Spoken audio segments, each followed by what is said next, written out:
আসসালামু আলাইকুম এভরিওয়ান, কেমন আছেন সবাই? আশা করি ভীষণ ভালো আছেন। যে যেখান থেকে আমার ভিডিওটি দেখছেন অবশ্যই কমেন্ট করে জানিয়ে দেবেন। আসলে এখন আর আগের মতো ভিডিও বানাই না, মানে ফিডব্যাক হিসেবে আসলে কিছুই পাই না, আর সময় হয় না যে ভিডিও বানাবো।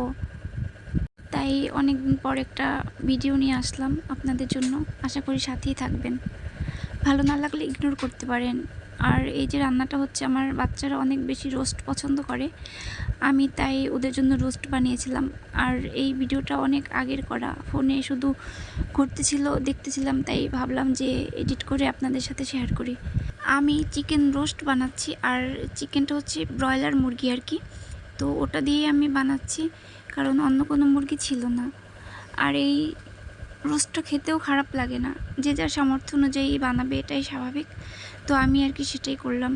চিকেনটাকে আমি ভেজে নিয়েছি লবণ আর একটু লেবু দিয়ে, তেলে ভেজে নিয়ে ওই কড়াইটাই আমি রান্না করতেছি। মশলাটা আগে টক দইয়ের ভিতরে সব কিছু একসাথে মাখিয়ে নিয়েছিলাম। সেই মশলাটা দিয়ে সুন্দর মতো কষিয়ে আবার একটু দুধ দিয়ে সুন্দর মতো কষালে এটা একদম অনেক জুসি হয়, মানে ইয়ামি লাগে খেতে। আপনারা এভাবে রান্না করে দেখতে পারেন বাসায়, যদি আপনাদের অন্য কোনো মুরগির মাংস না থাকে, ব্রয়লার মুরগি দিয়ে এভাবে করতে পারেন।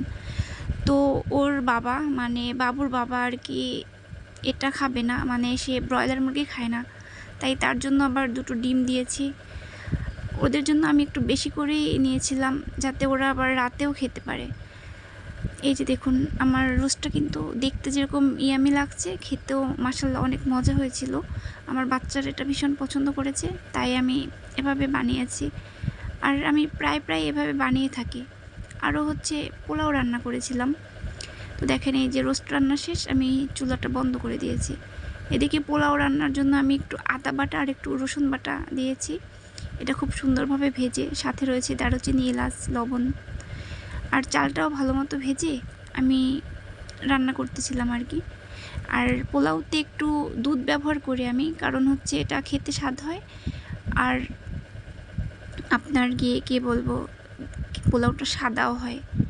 আসলে ভিডিও না করতে করতে এখন আর এডিট করতেই পারি না, মানে ভুলে গেছি এডিট করাটা, কীভাবে ভয়েস কী দেবো একদম ভুলে গেছি। তো ভিডিওটি যদি ভালো লাগে অবশ্যই আমার সাথে থাকবেন। আর একটা কথা, সবাই একটু সবার ভিডিও দেখবেন, লাইক কমেন্ট করবেন। আসলে একজন ছাড়া কিন্তু আরেকজন উপরে উঠতে পারে না এই প্ল্যাটফর্মটা আসলে।